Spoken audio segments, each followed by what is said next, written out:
पिता को छोड़ दिया, उस आंगन को छोड़ दिया जिस पर खेली खाई पली बढ़ी, अपने भाई को, अपनी बहन को, सबको छोड़ दिया और उस आदमी के संग जीवन गुजारने चली जिसको कल तक जानती नहीं थी।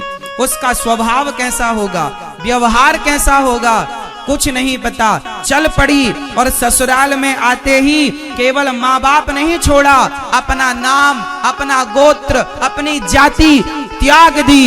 एक पति के लिए छोड़ दी अपने नाम को, अपने गोत्र को। हाथ उसके होते हैं मेहंदी पति के नाम की, माथा उसका है मांग पति के नाम की, गला उसका है मंगलसूत्र पति के नाम का, हाथ उसका है चूड़ियां पति के नाम की, पांव उसका है माहौर पति के नाम का, यहाँ तक कि पेट उसका, खून उसका, दर्द उसका, पर बच्चा पिता के नाम से जाना जाता है।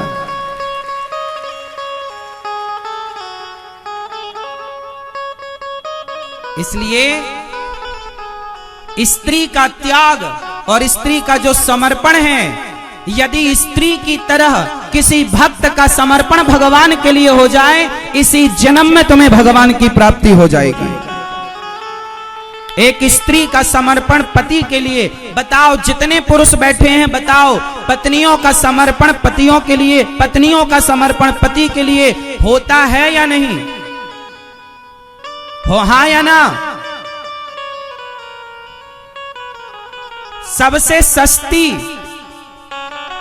कुछ लोग अपनी पत्नी को नौकरानी मानते हैं, कुछ पुरुष अपनी पत्नी को पांव की जूती मानते हैं। ना साहब, ना तो पत्नी नौकरानी है, ना पांव की जूती है। पत्नियां तो माथे की सिर की पगड़ी हुआ करती हैं, जो आपके खानदान की शोभा, कुल की शोभा, वंश की शोभा है।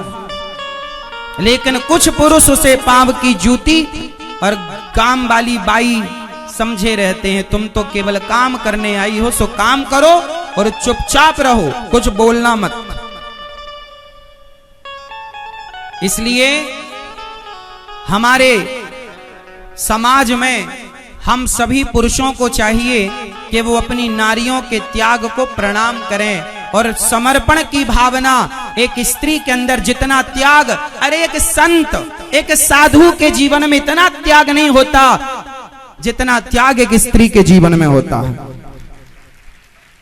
हमारे देश में जितना त्याग सन्यासी करता है, सन्यासी का भी नाम गोत्र समाप्त होता है।